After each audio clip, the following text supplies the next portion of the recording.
सोचे कि मेरी तबीयत डाउन है, आज मेरा बच्चा मेरा काम कर लेगा मेरी डिग्री दिखाकर। और कभी ऐसा हुआ है कि पापा की डिग्री, डॉक्टर की डिग्री बेटा यूज कर रहा है? कभी हुआ है? नो। कभी ऐसा ही अगर है हमारी फैमिली में, तो क्या उनके पद को उनका छोटा बेटा यूज कर रहा है या बड़ा बेटा यूज? टीचर हमारे फैमिली में अगर कोई है, तो क्या उनकी स्किल, उनका डिग्री, उनका जॉब का पावर क्या उनका बेटा और बेटी यूज कर रहा है? नो। कितने भी अच्छे डॉक्टर हो, कितने अच्छे पद पर वकील हो, एसआई हो, सीए, चार्टेड अकाउंट, बैंक अधिकारी, लेकिन उनके पास डुप्लीकेशन का पावर नहीं है भाई साहब। Yes sir. ये मैं सचिन सर को बताने जा रहा हूं, जो कि आज ड्यूसॉफ्ट में है। नेटवर्किंग में एक ऐसा सीक्रेट है जिसका नाम है डुप्लीकेशन। रविंद्र सर ऐसे हमारे सीनियर, उन्होंने एक डुप्लीकेट किए Rahul sir, Pramod sir, Vijay Hanuma sir, Devkundan sir को, और एक तरफ डुप्लीकेट कर दिया Sachin sir, Praveen sir, Jitu sir, Manoj sir, Sunil Rajak को। तो ये क्या हुआ? डुप्लीकेशन। आज टोटल फ्री फाइनेंशियल फ्रीडम। आज उनके फैमिली में भी बड़े भाई हैं, मेरी फैमिली में बड़े भाई हैं, और आपके भी फैमिली में बड़े भाई हैं। हमारे लिए वो ये एक मार्गदर्शन वाले, देने वाले भाई हैं, लेकिन आज वो बाल्टी उठा रहे हैं। मतलब आप समझ रहे हो ना सचिन सर, बाल्टी का मतलब क्या होता है? चाहे कितना अच्छा कंप्यूटर आता है, कितना अच्छा इंग्लिश आता है, चाहे कितना अच्छा नॉलेज हो, लेकिन उनके पास डुप्लीकेशन का पावर नहीं है, जो कि मैं बताने जा रहा हूँ। नेटवर्क और नेटवर्किंग में अंतर। आप ही बताइए सचिन सर, 10,000 मैटर नहीं करता। मैटर ये करता है कि आप अपनी स्किल, नेटवर्क, पैसा लगा रहे हो, लेकिन क्या आपके बिजनेस में डुप्लीकेशन पावर है? वही है हमारी सिक्योरिटी। आज मैं ऐसे सुनील रजक अगर काम नहीं भी करता हूं, तो मेरा 5,000 का नेटवर्क में मैं बोलता हूं 50 लोग भी काम करते हैं, तो मेरे को सिक्योरिटी का पावर मिलेगा कि नहीं मिलेगा? अब मैं मेरा डेमो देखता हूँ, गंदा लगता है, सब लोग बोलेंगे खुद के मुंह मियां मिट्टू बंधा है भूतनी का, मैं क्या करूं? चलो ठीक है सचिन सर, मैं आपको बताना चाहता हूँ, मैं प्रवीण सर को बताना चाहता हूँ, जीतू सर को बताना चाहता हूँ। चलो मैं गुरुजी रविंद्र सर का डेमो बताना चाहता हूँ। रविंद्र सर आज इतना बड़ा नेटवर्क लेके चल रहे हैं, प्रमोद सर आज इतना बड़ा नेटवर्क लेके चल रहे हैं, राहुल सर इतना बड़ा नेटवर्क लेके चल रहे हैं, और उनकी इनकम देख रहे हो आप, कंटिन्यू ग्रो कर रही है, बढ़ रही कि नहीं बढ़ रही? Yes sir. अगर वो ये सोच लेते सचिन सर 10,000 रुपए लेके मैं फंस गया, तो अगर 10,000 रुपए सिस्टम लेकर भाग गया, तो दो ना बने, तो काम ना चला, तो क्या इनके पास इतना बड़ा पावर होता? जिससे कहते हैं network marketing. Sachin sir, Praveen sir, as a पढ़े लिखे स्टूडेंट हो आप, मैं दुनिया को मूर्ख बनाने की दम रख सकता हूँ। ऐसे सुनील रजक बता रहा है, मैं आपको मूर्ख नहीं बना सकता। आप पढ़े लिखे हो, आप गूगल पे सर्च कर लो। क्योंकि आप तक मुझे ये बताइए, नेटवर्क और नेटवर्किंग का मैं पावर बता रहा हूँ, क्या आज तक जॉब में कोई किताब छपी है जो मार्केट में चल रही है? लेकिन नेटवर्क मार्केटिंग बिजनेस की जुड़ो जुड़ो जीतो, आप मार्केट में सर्च कर लो, मिल जाएगी। सवाल ही जवाब नेटवर्क मार्केटिंग में है, कितना सच कितना झूठ मार्केट में है। जीत आपकी, सिर्फ खेड़ा जी भी मार्केट में, बड़ी सोच का बड़ा जादू, बहुत सारी बुक्स हैं जो मार्केट में नेटवर्क मार्केटिंग में छप चुकी हैं, और सबसे ज्यादा कोई नहीं जानता था विवेक बत्रा को, उज्जवल पाटनी को कोई नहीं मानता, सोनू शर्मा कोई नहीं सुनता। अगर नेटवर्क मार्केटिंग का अगर हटा दो इनकी लाइफ में, जो आप सुनते हो, जो आपने चैनल ने सब्सक्राइब किया है, अगर इनकी लाइफ में अगर नेटवर्क मार्केटिंग, इनको भी पता है इनकी वीडियो कौन सुनता है, हम ही लोग इनकी ग्रोथ बढ़ा रहे हैं। हम में से अगर कोई ना सुने ना, तो इन्हें कोई ने पूछे। सॉरी यार बाबा, मैं किसी का ईगो हट नहीं करना चाहता, नहीं बहुत से लोग बोलेंगे सर मेरे गुरु मेंटर को तुम बोल दे रहे हो, गाली नहीं, तारीफ कर रहा हूँ भाई साहब। नेटवर्क मार्केटिंग की वैल्यू है।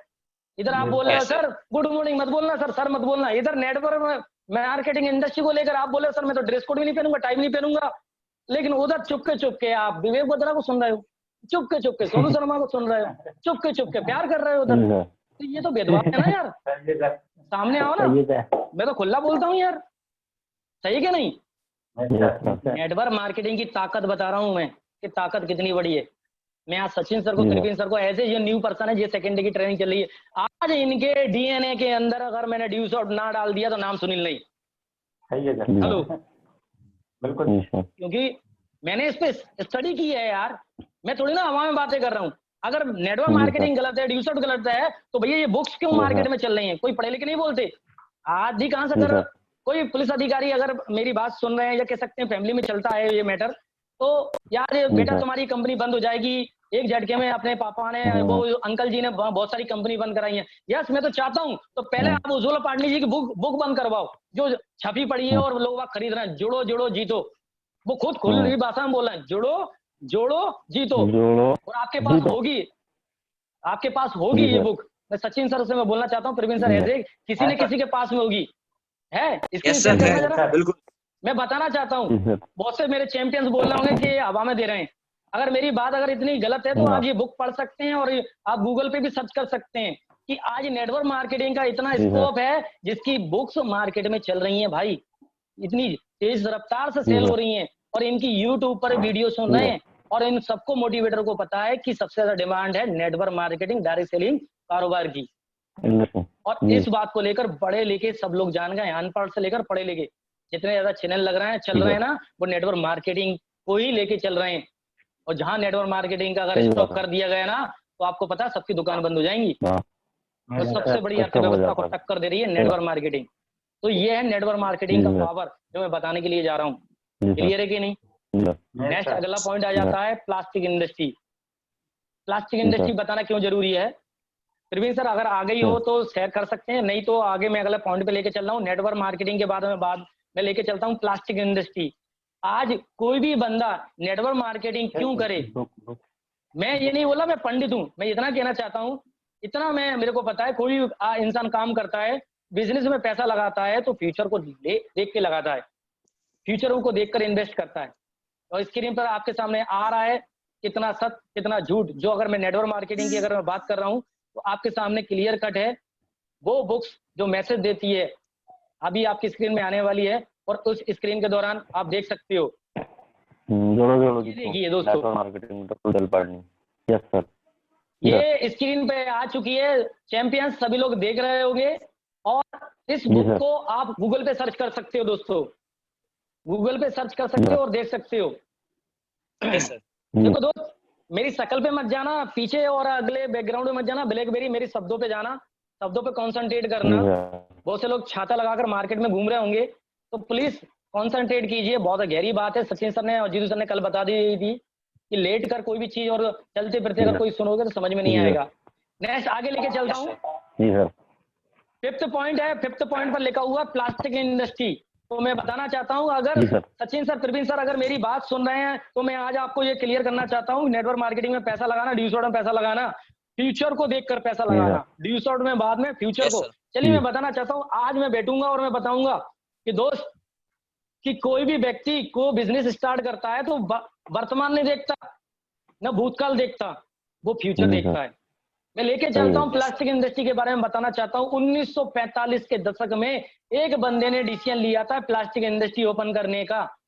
जब वो पहली बार 1945 की बात कर रहा हूँ क्योंकि 1947 में हमारा देश आजाद हुआ था। जब देश आजाद नहीं हुआ था उस टाइम की घटना बता रहा हूँ सचिन सर मैं आपको। 1945 में एक बंदे ने डिसीजन लिया था कि मैं प्लास्टिक इंडस्ट्री ओपन करूंगा, तो वहां पर 95% लोग तुरंत डाउनलोड होकर आ गए थे कि बेटा प्लास्टिक इंडस्ट्री मत ओपन कर, मत पैसा फंसा, क्योंकि तेरा पैसा फंस जाएगा, बहुत पछताएगा। हमारे बाल धूप में यूं ही सफेद नहीं हुए बेटा, हमने दुनिया देखी, बात मान ले, बात मान ले। उस बंदे से नो बोला जा रहा था, लेकिन उस बंदे ने प्लास्टिक इंडस्ट्री का फ्यूचर देखा था। वो अमेरिका और लंदन में जाकर देख के आया या गूगल पर उसने सर्च किया कि वहां पर बड़ी बड़ी फैक्ट्रियां हैं और वहां के लोग वाग प्लास्टिक उत्पादन के माध्यम से बिजनेस से पैसा कमा रहे हैं और प्लास्टिक का यूज भी कर रहे हैं। अगर मैंने इंडिया में अभी चालू कर दिया तो आने वाले समय में मैं आने वाले समय का बादशाह कहलाऊंगा, आने वाले समय में बहुत सारा पैसा कमाऊंगा।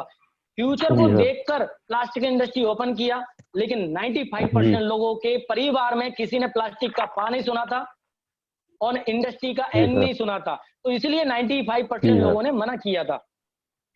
और सबसे बड़ी बात है क्योंकि उस टाइम सबसे ज्यादा पता क्या चलता था, 95% लोग पता क्यों मना कर रहे थे, क्योंकि उस टाइम बर्तन बनते थे तो आपको पता लकड़ी के बर्तन, बांस के बर्तन, लकड़ी के बांस के बर्तन, मिट्टी के बर्तन, एल्यूमिनियम और सोने चांदी, यहाँ तक कि लोहे के बर्तन बनते थे।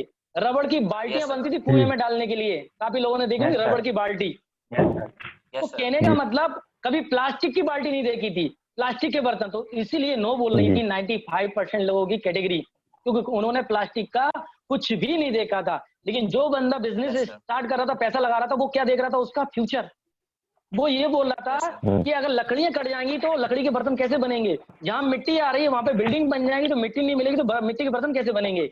और यहाँ लोहे की बात कर रहे हो, लोहे में अगर जंग लग गई बरसात में, लोहे का पानी कौन पिएगा, सबसे सस्ता सबसे टिकाऊ रहेगा प्लास्टिक। तो उसने फ्यूचर देखा, सुनी सबकी, करी मन की, फ्यूचर को देखा। और आज देखो 2020 चल रहा है, आज 90% अगर यूज हो रहा है हमारे घर में कोई भी प्रोडक्ट, वो है हमारा प्लास्टिक। अगर जिस कुर्सी पर आप बैठे हैं वो भी प्लास्टिक की होगी, यस या नो? और आज भाई साहब उसे प्लास्टिक का प्रूफ देने की जरूरत नहीं है। नेक्स्ट, अगला 20 साल बाद बिजनेस में परिवर्तन हुआ। 20 साल प्लस कर दें, 1945 में अगर 20 साल प्लस कर दें तो 1965 का जमाना आया। 1965 का जमाना जब आया तो आप सबको पता है जमाना है डीजल एंड पेट्रोल पंप का। जिस बंदे ने उसमें पैसा लगाया, उस बिजनेस को स्टार्ट किया, तो 95% लोग तुरंत आकर क्या बोलते हैं? नो। और नो क्यों बोल रहे हैं? क्योंकि उस टाइम बैलगाड़ी, घोड़ा गाड़ी, डाकिया चिट्ठी लेके जाता था और बहुत से लोग कबूतर से चिट्ठी पहुंचाते थे अपनी गर्लफ्रेंड के पास। तो मेरी बात समझ रहे होंगे सभी लोग। तो कहीं ना कहीं आप इस चीज को नोटिस कीजिए दोस्त, कि पहले डाकिया खबर ले जाते 15 दिन और इतने में पूरा कार्यक्रम ही हो जाता था, खबर ऐसी जाती थी। लेकिन आज मैं आपको बताना चाहता हूं, जिस बंदे ने पेट्रोल डीजल पंप ओपन किया तो लोगों ने नो बोला, यस नहीं बोला। और काफी लोग वहां पर बिंडल का इस्तेमाल करते थे, तेंदू की पत्ती पीते थे, जैसे बोलते हैं बीड़ी। तो बोलते थे बेटा मैं बीड़ी ज्यादा पीता हूँ, गलती से तेरे पेट्रोल पंप पे आ गया, गलती से अगर मैंने बीड़ी पी ली तो गलती से मैंने सुना है पेट्रोल पंप पे थोड़ी चिंगारी, बूम, मेरा पेट्रोल पंप उड़ गया। तो ऐसे ऐसे लोगों ने सोच में ही बम्प, मतलब आग लगा दी, बम्प फोड़ दिए। ऐसे ऐसे भी लोग मिले, जैसे आज हमें मिलते हैं, बेटा एक दिन बहुत पछताएगा सचिन, देख ले बहुत फड़फड़ा रहा है तू डिजिटल इंडिया पर। ऐसे ऐसे दोस्त कमेंट नहीं करते, एक दिन देख लेना तेरी बैंड बजेगी, बांसुरी बजेगी। तो उसी टाइम उससे भी नो बोला, उससे भी डराया, लेकिन बंदे ने क्या देखा था? फ्यूचर। वो देख रहा है फॉरेन कंट्री में ऑटो कंपनी का मोबाइल का जमाना आ गया, 2 व्हीलर 4 व्हीलर बहुत तेजी से चल रहे हैं। और अगर मैं वर्तमान में 1965 में अगर ये काम चालू करता हूं तो आने वाले समय में बैल, घोड़े और हाथी, ऊंट अगर बंद हो जाएंगे तो क्या चलेगा? एक ही चीज चलेगी, 2 व्हीलर 4 व्हीलर। और आज 2020 चल रहा है, आपको पता है साइकिल को छोड़कर ऐसा कौन सा वाहन है जो पेट्रोल डीजल के बगैर चल रहा हो? और आज आपको पता है पेट्रोल की कीमत क्या हो गई? 90 रुपए से प्लस जा रहा है, अगर कोई डला रहा हो तो। यस या नो? तो अब आप बताइए, जब पेट्रोल पंप ओपन हुआ था तो 15 रुपए और 20 रुपए का चलता था एक लीटर पेट्रोल, और आज देखो 100 रुपए। तो सबसे ज्यादा पैसा कौन कमा गया? जो नो बोलने वाले वो कमा गए, या जिसने नो को फेस करा, फ्यूचर देखा, वो कमा गया? कौन कमा रहा है? अंडरस्टैंड कर लीजिए दोस्त, क्लियर कि नहीं? और जो बंदे 89 लिख रहे हैं, आप मुझे एक बात बता दीजिए, क्या पेट्रोल 100 पे पहुंचेगा कि नहीं पहुंचेगा? कोई कह सकता है कि नीचे जाएगा 20 रुपए लीटर पे? 20 रुपए लीटर पे तो नहीं जाएगा, इतना तो सबको पता है, ऊपर ही जाएगा। यस या नो?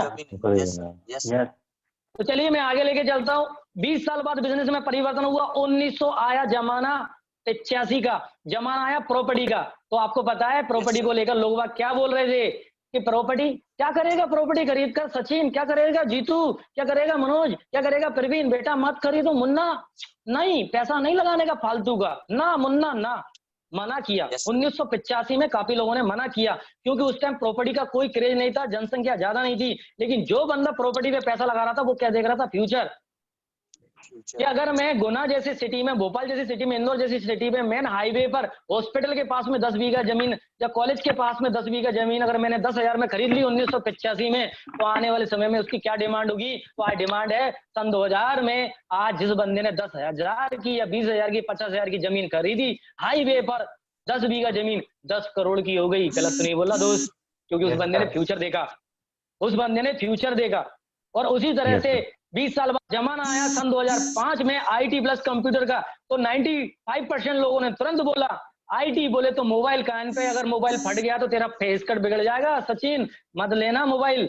और आईटी प्लस कंप्यूटर, कंप्यूटर की बात करें, बिल गेट्स ने बोला था पूरी दुनिया को डब्बा में बंद कर देंगे। बावली पूछ, कहां से आया है अंग्रेज, डब्बा में बंद करेगा हमें? भाग रहा कि नहीं भाग रहा? तो ऐसे ऐसे कमेंट्स भी आए लोगों के। तो आज मुझे बताइए, बिल गेट्स ने कंप्यूटर का जब स्टार्ट किया था और बोलता दुनिया को डब्बे में बंद कर दूंगा, डब्बा ही तो है भाई। कंप्यूटर क्या है? डब्बा। लैपटॉप क्या है? पिचका हुआ डब्बा। सही है क्या नहीं? पिचका हुआ डब्बा। तो आज दुनिया डब्बे में और मोबाइल से ही तो घिरी हुई है। और जमाना 2005 की बात करते हैं, 2000 की पीछे चले जाते, सन 2000 में एमएलएम इंडस्ट्री का हरी झंडी दी मिस्टर ऋषि सहदेव सर ने, तो उनको लेकर भी लोगों ने कमेंट्स किया था, पढ़ेगा इंडिया तो बढ़ेगा इंडिया। मिस्टर ऋषि सहदेव सर, कोई नहीं पढ़ेगा ऑनलाइन, कंप्यूटर कहां से लेके आएंगे? 10,000 में तो ज्वाइनिंग ले लेंगे, लेकिन 10 से 20,000 का कंप्यूटर कौन खरीदेगा? तो मिस्टर ऋषि सहदेव सर ने भी फ्यूचर देखा था, आने वाले समय में जमाना पूरा मोबाइल का हो जाएगा, चलती फिरती एजुकेशन लेंगे लोग। देख लो आज चल रहा है ना जमाना। आप मुझे बताइए, सन 2005 में या सन 2002 में जिसने बिजनेस स्टार्ट किया IT प्लस कंप्यूटर का, आज डिजिटल इंडिया में सबसे ज्यादा लॉकडाउन में पिछले 5 महीने के अंदर पूरा भारत बंद रहा है, सबसे ज्यादा पैसा कमाया है तो कौन सी इंडस्ट्री ने कमाया? माय लॉर्ड, मेरे गुरु, बताइए मुझे, कमेंट्स कीजिए, कौन सा पैसा कमा रहा है बिजनेस? बताइए, दुकान जिसकी खुल रही है ऑफलाइन वो कमा रहा है, या डिजिटल इंडिया जो चल रहा है वो पैसा कमा रहा है? कमेंट्स कीजिए, जल्दी जल्दी कमेंट्स कीजिए। क्या बात है, क्या बात है, कमेंट्स आने लगी। यस, तो यहाँ पर मैं बताना चाहता हूँ सचिन को कि आज जमाना डिजिटल का है, तो आप भी बताइए।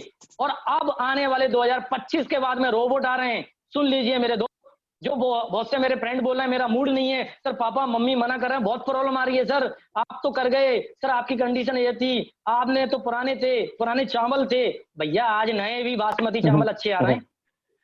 यस सर, आज नए बासमती भी अच्छे आ रहे हैं। जब जागो जब सवेरा, हमने ड्यू शॉट जब शुरुआत किया था, लोग बाग कंप्लेन करते थे कंप्यूटर कौन खरीदेगा, लेकिन आज बोल रहे हैं कंप्यूटर की जरूरत नहीं, मोबाइल पे चला लेंगे भाई साहब हम। आज के जमाने में ड्यू शॉट करना बहुत ईजी हो गया। तो ये थी प्लास्टिक इंडस्ट्री, और आने वाले 2025 में रोबोट आ जाएंगे भाई साहब। वैसे ही तो जॉब नहीं मिल रही है, और आज लॉकडाउन के पीछे चले आओ, बहुत जॉब के मंथन कर रहे थे, अरे रामा, इस तरह से हरे जॉब। तो आप बताओ, लॉकडाउन में जॉब की बाट लगी पड़ी है, तो अब मुझे बताओ क्या चलेगा, क्या चलेगा? आप ही बताइए। अगला पॉइंट स्क्रीन पे चलते हैं, जल्दी फास्ट में लेके चलता हूँ। नेक्स्ट पॉइंट आता है जॉब एंड ड्यू शॉट में अंतर। तो भाई साहब, जॉब बाल्टी वाला काम है, ड्यू शॉट पाइपलाइन वाला काम है। आपको पता है, मैंने अभी क्लियर कर दिया, मेरे बड़े भाई, ऐसे भी आपके भी बड़े भाई होंगे, सचिन सर भी समझ रहे हैं इस बात को लेकर। मैं सचिन सर को बता रहा हूँ, आज संजय सर गुरुजी की एज कितनी है, बहुत से मेरे चैंपियंस हैं, उनके पापा की एज के सर हैं, लेकिन आज सर हमारे गुरुजी रिटायर हो चुके हैं। रविंद्र सर, प्रमोद सर आज किस एज पर हैं? आपके बड़े भाई की एज पर, आपके कॉलोनी में रहने वाले जो आपको फ्री पॉकेट में एडवाइस देते हैं उस एज पर हैं, लेकिन टोटल वो रिटायर हो चुके हैं। और आज वो डिजिटल इंडिया प्रोजेक्ट को लेकर घर बैठे पैसा कमा रहे हैं। बुरा मत मानना, आपके बड़े भाई जॉब कर रहे थे पुणे में, दिल्ली में, कोलकाता में, चेन्नई में, उनका पैकेज बढ़ने के कितने चांस हो रहे हैं? कितना बढ़ रहा है उनका पैकेज, कितना ग्रोथ कर रहा है? आंसर क्या आएगा? कट के आ रही है इनकम, यस या नो? Yes sir. तो आज मैंने ये क्लियर भी कर दिया, जॉब को मैं एक तरफ लेके चलता हूं, तो अगर मान के चलते हैं मैं 2 कॉलम बनाऊंगा, और 2 कॉलम में, एक तरफ कॉलम में लिखूंगा अगर मैं जॉब 1 महीने करता हूं, मान के चलते मुझे जॉब मिल गई और मैं 50,000 रुपए कमा रहा हूं, 1 महीने का 50,000 जॉब के कॉलम में, और पूरे 10 महीने में मेरा कितना आया? 50,000 की औसत अगर लेके चलता हूँ, साल भर में कितना आएगा डियर फ्रेंड्स? 6 लाख। 6 लाख। और अगर एक साल का 6 लाख, तो दूसरे साल का कितना? 12 लाख। चलिए 50,000 की मुझे जॉब मिल गई है, और मैं अगर लेके चलता हूँ 2 साल में मैंने 12 लाख रुपए कमाया, राइट? ये तो जॉब हो गई। दूसरी तरफ मैं लेके चलता हूँ ड्यू शॉट, 1 महीने में 2, हेलो, 1 महीने में 2, और इसे मैं मल्टीपल, वो क्या बोलते हैं उसके लिए, उसे मल्टीप्लाई करते हैं। मल्टीप्लाई का मतलब आप समझ रहे हो? 2 के बाद में कितना आता है? 4। फिर 8 के बाद में क्या आता है? 16, 32, करते जाइए, 64। फिर एक साल में कितना निकलता है? एक साल में बता दीजिए, टाइम कम हो रहा है। और सेकंड ईयर में कितना लगा देते हैं अपन?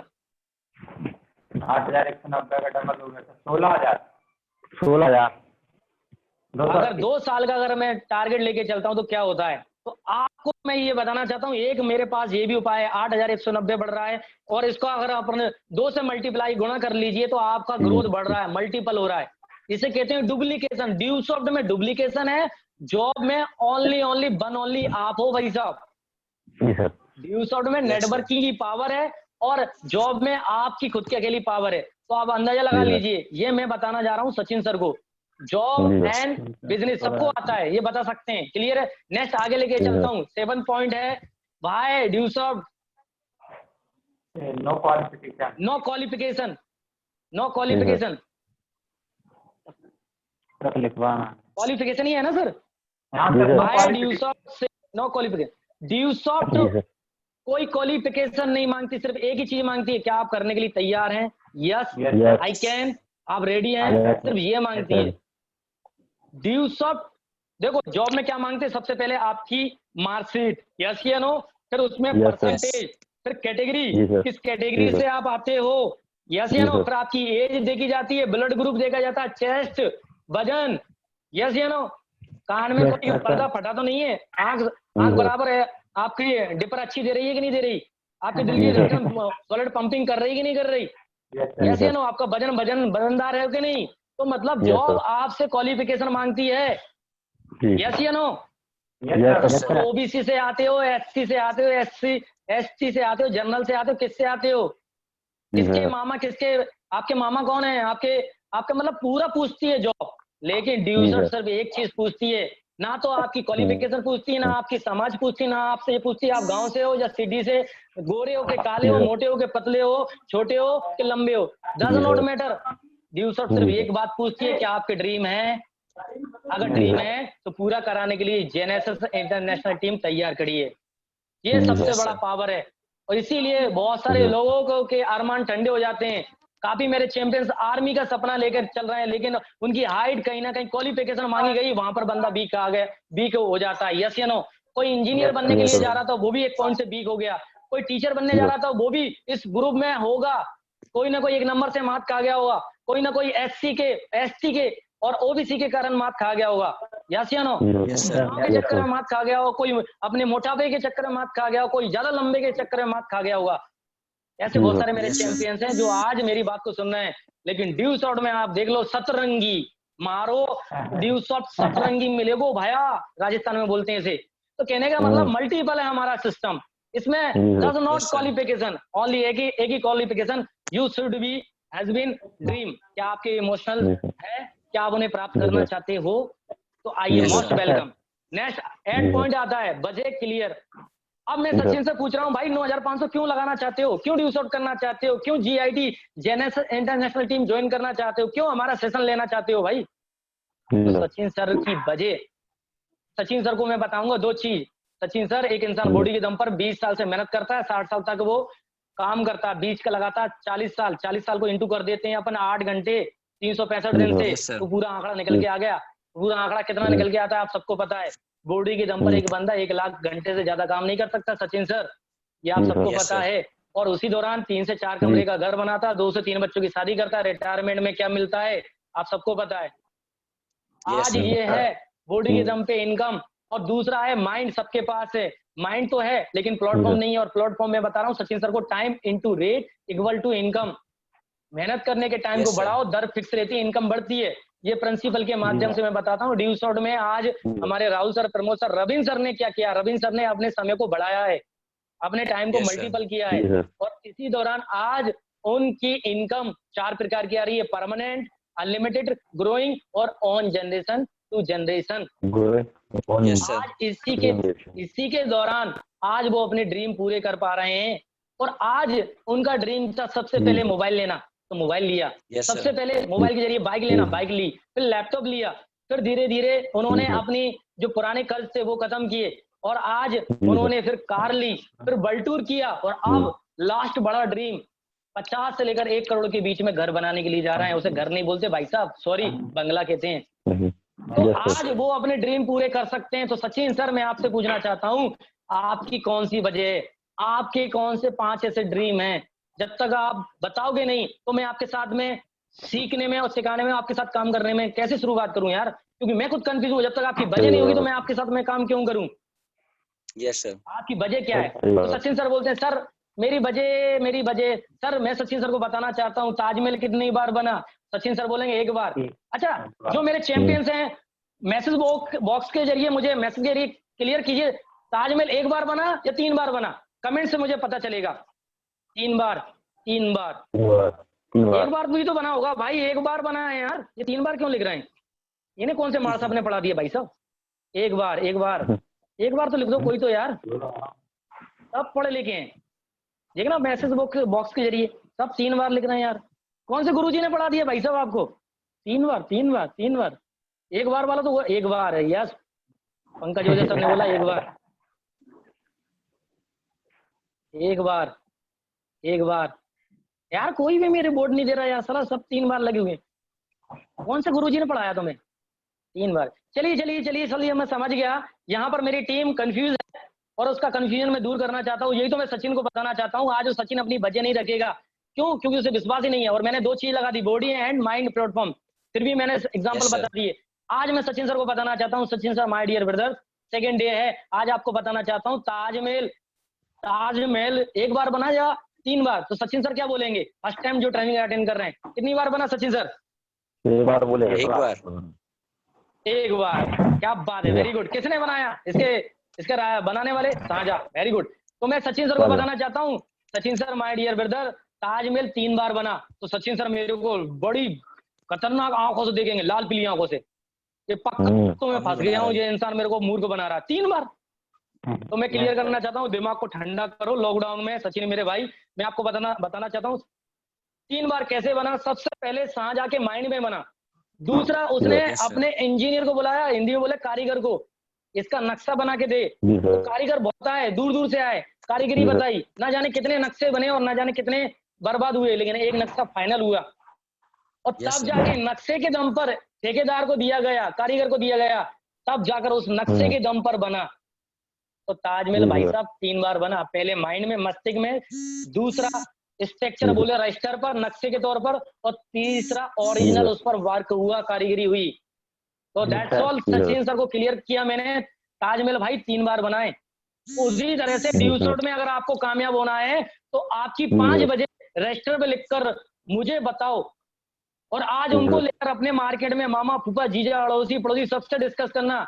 जो 5 बजे जो आपने मुझे बताई है, आपकी मोबाइल से लेकर आपका बड़ा घर, आपका बजट 5 लाख से लेकर 50 लाख के बीच में आ रहा है, 5 साल के अंदर पूरा करना है। ड्यूस रोड को साइड में हटाते हैं। ऐसा कोई सिस्टम है जो आपको 5 साल के अंदर या 10 साल के अंदर 50 लाख कमाने का अगर हेल्प कर रहा है, मौका दे रहा है, तो हम उसको फॉलो करते हैं। और अगर नहीं तो टाटा बाय बाय। जो आपकी ड्रीम पूरा करा दे, आपकी बजट पूरा करा दे, उसके लिए हम तैयार हैं। राइट? तो मैंने बजट क्लियर की। बजट क्लियर समझ में आया कि नहीं आया चैंपियंस? बजट क्लियर करना जरूरी है। नेक्स्ट लास्ट में क्या आता है? All upline edification. आज सचिन सर मैंने जो बताया सिर्फ 5% बताया है, 95% पिक्चर बाकी है मेरे दोस्त। अभी 1 से 1.5 घंटे बाद मेरे चैंपियंस, जबरदस्त personality mister Jitu Kushwaha sir vision के लिए ट्रेनिंग लगाने वाले हैं। 4 प्रकार की इनकम कैसे मिलती है वो बताने वाले हैं। फाइनेंशियल फ्रीडम कैसे होती है, कैसे हुआ जाता है, वो सिद्धांत देने वाले 1 घंटे बाद। तो मेरा टाइम खत्म हुआ और मैंने सिर्फ 5% बताया सचिन सर। पिक्चर अभी बाकी है मेरे दोस्त, पिक्चर अभी बाकी है। और जाते जाते एक स्टोरी लेते जाइए। आज मुझे पता है दुनिया का हर बंदा कामयाब होना चाहता है, हर इंसान प्रिंसिपल लेके चल रहा है, लेकिन एक बात ध्यान रखना, आज जो मैंने आपको सिद्धांत दिए, प्रिंसिपल दिए, अगर आपने इनको पढ़े नहीं और जो मैंने बात बोली है इनको अगर आपने मंथन नहीं किया, जाना नहीं, तो मेरी बात नॉर्मल लगेगी। अगर इन बातों को अगर आपने रियल में डायरी में नोट कर लिया, फॉलो कर लिया, तो आने वाले समय में आपको बहुत बड़ी सफलता मिलने वाली है, बहुत बड़ी सफलता मिलने वाली है। तो आज की ट्रेनिंग यहीं पर बाइंड अप हो रही है, क्लियर हो रहा है। काफी लोगों को मजा भी आया होगा। मैंने ज्यादा लंबा नहीं खींचा, टाइम को मैंने वहीं विराम दे दिया है, टाइम फिनिश हो चुका है। अब जीतू सर की ट्रेनिंग लगने वाली है 1 घंटे बाद। जितने भी रजिस्ट्रेशन पर्सन है, जीतू सर की ट्रेनिंग को अटेंड करवाएंगे 12 बजे से 12 बजे 11:30 से मीटिंग आईडी मिलेगा 11:30। सभी चैंपियंस रेडी रहना। रजिस्ट्रेशन पर्सन को ऐड कराना है क्योंकि ग्रोथ भी निकालना है, सिंगापुर जाना है। क्लियर है कि नहीं? और जीतू सर की ट्रेनिंग में मैं गारंटी कर रहा हूँ, जितने दावे के साथ में बोला हूँ उतने दमदार ट्रेनिंग मिलने वाली है, मजाक वाली बात नहीं है। तो रजिस्ट्रेशन पर्सन का पूरा डाटा खाली पड़ा हुआ है, आपका डाटा थोड़ा बहुत इन्वेस्ट हुआ है। बहुत से लोग बोलेंगे सर मेरा डाटा तो आपने खत्म कर दिया। तो भाई मैंने तुम्हारा डाटा सही जगह खत्म किया, गलत जगह नहीं किया। तुम्हारे बंदे का डाटा तो भूलेगा ना, उसके घर पे चले जाओ, जाकर उसका डाटा ऑन करो, लिंक लो और उसके साथ में बैठकर कर्ण अर्जुन की तरह या जय बीरू की तरह, बसंती की वाली बात नहीं कर रहा, नहीं गलत चले जाओ, उसके साथ में बैठकर उसके मोबाइल के साथ में ट्रेनिंग अटेंड करो। सही है कि नहीं? Yes sir. पानी को कोई ट्रेनिंग नहीं देता भाई साहब, पानी अपना रास्ता खुद बना लेता है। और लैला मजनू को ट्रेनिंग कोई ने दी थी मोहब्बत करने की, लेकिन उन्होंने कर ली साला, खुद रास्ता बना लेते ठीक है नहीं?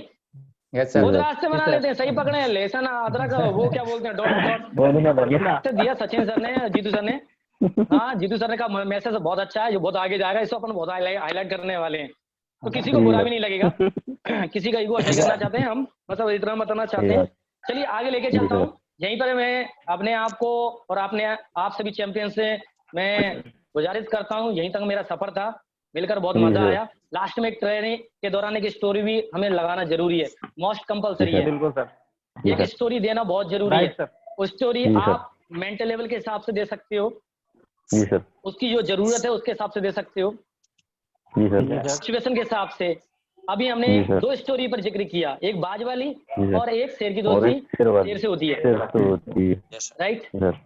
आज मैं आपसे बस खुला बोलना चाहता हूं कि सेकंड डे चल रहा है, और सेकंड डे के दौरान ये मेरा दोस्त 110% डिस्कस करेगा, अपने दोस्तों से डिस्कस करने वाला है, और मार्केट इसको गधे की फूक लगाने वाला है। 110% लगा के ले लो, लगा के ले लो, क्यों कितनी अच्छी ट्रेनिंग दे लो, क्यों बंदे डिस्कस जरूर करेगा। तो मैं इतना ही कहना चाहता हूँ। जाते जाते सचिन सर एक स्टोरी में आपको बताना चाहता हूँ कि आज आपने ये ट्रेनिंग ली है, इसको आप पढ़ना समझना, कल मैं आपसे पूछूंगा कि आपने क्या सीखा। रियल में ऐसा तो नहीं है कि सर मैं बताना चाहता हूँ कि मैं मोबाइल पर ही अपने आप को फेमस नहीं करना चाहता, नहीं पता चले मैं मोबाइल से बात कर रहा हूँ। सचिन सर मैंने आपको जो ऑनलाइन ट्रेनिंग दी है, इस ट्रेनिंग को हल्के में मत लेना, ये ट्रेनिंग बहुत पावरफुल है। और एक स्टोरी के माध्यम से मैं मेरी बात फिनिश करना चाहता हूँ, और स्टोरी बहुत प्यारी है। स्टोरी एक मैसेज देती है, भाई मौका बहुत कम समय के लिए आता है, ये 2 दिन से आपको मौका ही मिला है, तो वो मौका मैं अधिकांश सबके साथ शेयर कर रहा था। वो स्टोरी मैंने सेमिनार में भी लगाई, और नीचे मुझे कमेंट्स भी आया, ये स्टोरी सर बराबर सूट कर रही है, ये स्टोरी बराबर सूट कर रही है लॉकडाउन की स्थिति में। एक मंदिर बन रहा था, मंदिर के लिए मूर्ति चाहिए थी, और कारीगर को एक ठेका मिला मूर्ति बनाने का, और वो छेनी हथौड़ा लेकर दशरथ मांझी की तरह निकल गया। अयोध्या में जैसे मंदिर बन रहा है तो शूट कर रहा है ना ये स्टोरी यहाँ पर। दूसरी बात, मूर्ति बनाने के लिए पत्थर लेने के लिए जा रहा है, तो पत्थर का जवाब सुनिएगा। पत्थर लेने के लिए पत्थर के पास गया कारीगर, और छेनी हथौड़े से वो टांकने लगा पत्थर पे, पहली चोट और पहले में टूट गया। पहली दी, पहली चोट, और आवाज आई, नहीं साहब नहीं, सचिन सर मेरे को चोट मत दो, मैं आपकी चोट नहीं सहन कर सकता, प्लीज मुझे छोड़ दीजिए, आगे बढ़िए, आगे बढ़िए। तो बंदा आगे बढ़ जाता है, कोई बात नहीं, लॉकडाउन है, आगे बढ़ते हैं। आप नहीं तो कोई और दूसरे पत्थर पे चोट देता है, और वहां से आवाज ये आती है कि कंटिन्यू चलने दीजिए सर, कंटिन्यू, मैं तो करूंगा, कोई करे या ना करे, आई कैन, मैं करूंगा। उस पत्थर में से आवाज आती है, और कारीगर स्टार्ट कर देता है, उसमें से मूर्ति बना देता है, और गांव के लोग आते हैं, मूर्ति तैयार है, तो कारीगर बोलता है यस तैयार है, मूर्ति को ले जाने लगते हैं, और भक्तगण बोलते हैं मूर्ति को तो ले जा रहे हैं, नारियल किस पे फोड़ेंगे भाई साहब, उसके लिए भी तो पत्थर चाहिए। तो कारीगर बोलता है ये बाजू में पड़ा हुआ है, ले जाओ। तो वो दोनों पत्थर जाते हैं, एक ही एरिया से दोनों पत्थर जाते हैं, मंदिर पर विराजमान होते हैं, और आपको पता है पूजा अर्चना होती है मूर्ति की, फूल चढ़ाए जाते हैं, और आपको पता है भगवान को सब मानते हैं, और वो मान ही रहे हैं, पूजा अर्चना हो रही है, घंटी बज रही है, मिष्ठान वगैरह, बाजू में पत्थर देख रहा है, ये कौन सा माजरा। एक ही कॉलोनी, एक ही बिरादरी, एक ही इंडिया के रहने वाले, और दोनों को एक ही जगह से लेके आया गया है, मेरे को कोई पूज नहीं रहा और इसकी पूजा हो रही है, तो जब तक तो चलता है कोई दिक्कत नहीं है। लेकिन दिक्कत तब आ जाती है, भक्तगण ये बड़े नारियल लेकर, पत्थर लेकर उसी के ऊपर रखते हैं और मारना चालू, जब उसकी कुटाई होती है तो अब दर्द तो होगा यार भाई साहब, ये कौन सा भेदभाव। उधर फूलों की आराधना और क्या बोलते, फूल चढ़ रहे हैं, मिठाई और चरण स्पर्श कर रहे हैं सभी लोग, और मेरी ठुकाई, वो क्या रहा नहीं जाता, वो बोलता है ये गलत बात है, भेदभाव है भाई। वो बोलता है पब्लिक चले जाने दो, मैं बात करूंगा, ये कहाँ का न्याय है। वो बोल ही देता है, पत्थर पत्थर से बात कर रहे हैं, पत्थर मूर्ति से बात कर रहे हैं, और पत्थर बोलता है कि ये कहाँ का न्याय है, तू भी पत्थर मैं भी पत्थर, तेरी पूजा मेरा तिरस्कार, मेरी ठुकाई, ये कहाँ का भेदभाव। मूर्ति में से आवाज आती है, मेरे लाल मेरे पीले मेरे मिट्टी के शेर, अपॉर्चुनिटी तो मुझसे पहले तेरे पास आई थी, अपॉर्चुनिटी तो मेरे से पहले तेरे पास आई थी, लॉकडाउन से पहले, अभी तो तेरे पास लॉकडाउन में आई है, तेरे से पहले मेरे से पहले तेरे पास आई थी। तूने क्या बोला था, आई कांट, मैं नहीं कर सकता, लेकिन मैंने क्या बोला था, आई कैन, मैं कर सकता हूँ, लगाओ चोट। तो कहने का मतलब आप समझ रहे हो ना, मूर्ति बोलती है अपॉर्चुनिटी पहले आपको मिली थी श्रीमान, लेकिन आंसर क्या था आपका, आई कांट। लेकिन मेरा ऑप्शन क्या था, मेरा जवाब था आई कैन। चोट तो आपको भी पड़ी, चोट तो मेरे को भी पड़ी, मैंने आई कैन बोला इसलिए मैं पूजा जा रहा हूँ, आपने आई कांट बोला इसलिए ठुके जा रहे हो। Yes sir. तो मूर्ति से हमने ये शिक्षा मिली है दोस्तों, एवरीबॉडी, पीछे तक मेरी आवाज जा रही हो, कि चोट पे चोट देने वाले तेरा शुक्रिया, चोट पे चोट देने वाले तेरा शुक्रिया, पत्थर को बुद्ध की शक्ल देने वाले तेरा शुक्रिया। अरे कौन करता है इस कलयुग के जमाने में इतनी मोहब्बत, अरे मुझे ड्यू शॉट में लाने वाले तेरा शुक्रिया, मेरी great upline mister Ravindra sir का शुक्रिया, मेरी लवली लवली टीम का शुक्रिया, कि कौन Yes, करता है sir. इस कलयुग में इतनी मोहब्बत, कि फिर भी मुझे, मैंने मना किया फिर भी मुझे दोबारा लेके आए, इससे बड़ी मोहब्बत क्या हो सकती है। आप लोगों का शुक्रिया, thank you so much. Yes sir. ये स्टोरी मैं उस बंदे को बता रहा हूँ, सचिन को, प्रवीण को, कि इस Yes, sir. कलयुग में अपॉर्चुनिटी बहुत कम समय के लिए आती है दोस्त, इस ट्रेनिंग को हल्के में मत लेना, ड्यू शॉट को हल्के में मत लेना। यहाँ पर Yes, sir. सिर्फ आई कैन वाला बंदा आगे जाता है, आई कांड वाला बंदा नहीं जाता दोस्त। बाद में मत कहना, Yes, sir. बाद में मत कहना कि यार मौका मुझे भी मिला था लेकिन मैं गाड़ी में तेल डालता रह गया, बाद में मत कहना कि मौका मुझे ही मिला था लेकिन मैं जो सर तुम्हारे सर है ना इनके बच्चों को पढ़ाते रह गया, बाद में मत कहना कि मौका तो मुझे ही मिला था मैं इनके घर बनाता रह गया। ये यस दोस्त, सर। मौका सबको देता है, मौका कम समय में आता है, मौका आपको भी मिला है और इस मौके को हल्के में मत लेना दोस्त।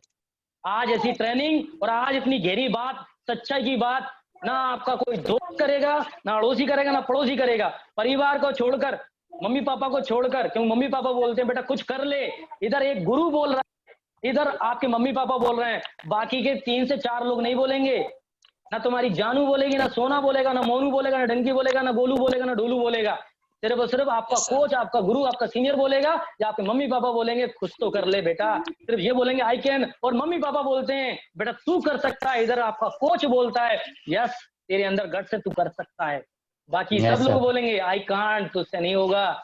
डिसीजन आपको लेना है। आज के लिए बस काफी है, मिलते हैं छोटे से ब्रेक के बाद। जय ड्यूसफ्ट, जय upline. Okay, sir, okay thank you. Everybody. Yes, Thank you very so much. sir. Thank you. Thank you, thank Thank Jitu you sir so की much, ट्रेनिंग sir लग जी। रही है, भूल मत जाना Thank you दोस्तों, so जीतू सर की much. ट्रेनिंग लग रही है, तैयार करो रजिस्ट्रेशन पर्सन को। आज मुझसे ज्यादा Yes. आग लगी है जीतू सर के अंदर, विश्वास नहीं तो देख लेना Yes. ट्रेनिंग में, डीडी Yes, ना sir. बन जाए, नाम बदल देना। Okay everybody, Yes, good sir. Morning Yes, champions, Yes, sir. जय Okay, sir. ड्यूसफ्ट, जय Good morning, upline. sir. Okay, sir. Thank you so much, sir. Okay, sir, thank you thank sir you. जी, Sir, over thank to you you, so sir. Much sir जी। दोस्त आज का हमें मौका मिला सर का सेकंड दिन का सेशन, जिसमें आज हमने सीखा, आज में दोस्तों आपको पूरी की पूरी नॉलेज ही नॉलेज मिली है, जिसमें आज आपको बहुत सारे जो आप फॉलोअप के पॉइंट थे दोस्तों वो आपके क्लियर हो चुके हैं, जिसमें आपका वाइड सॉफ्ट के सर ने पॉइंट बताए, वजह को लेकर सर ने बात करी, प्लास्टिक इंडस्ट्री को लेकर सर ने बात करी, जॉब डी सॉफ्ट को लेकर बात करी, नेटवर्क और नेटवर्किंग को लेकर बात करी। दोस्त ये करंट वो पॉइंट है जो आज मार्केट में आपकी डीडी रजिस्ट्रेशन को बढ़ा सकते हैं, और दोस्त इन्हीं पॉइंटों पर इम्प्लीमेंट करके भी सबसे ज्यादा ग्रोथ निकाल रहा है। और उसी में दोस्त हमारे पास आज जबरदस्त मौका है कि जीतू कुशवाहा सर की आज हमारे पास में विजन क्लियर ट्रेनिंग है, जिसका टाइम है दोस्तों 12 बजे, जो 11:30 बजे तक आपके पास में आईडी पासवर्ड पहुंच जाएगा। 12:05 पर करेक्ट आईडी चालू हो जाएगी। तो मेरे जितने भी पार्टनर्स हैं दोस्त अपनी अपनी तैयारी में लग जाओ। बाकी सुनील सर की जो ट्रेनिंग मिली है दोस्त इसको इंप्लीमेंट करो, और आज मेरी दोस्त सुनील सर की ट्रेनिंग और जीतू सर की ट्रेनिंग को सक्सेसफुल बनाते हैं, और दोस्त आज से डीडी पढ़ाना स्टार्ट करते हैं। बाकी दोस्त मिलते हैं जीतू सर की ट्रेनिंग में। थैंक यू, जय अपलाइन, जय डी सॉफ्ट। प्रवीण सर, हाँ जी, एक छोटी सी बात और बोलना चाहूंगा।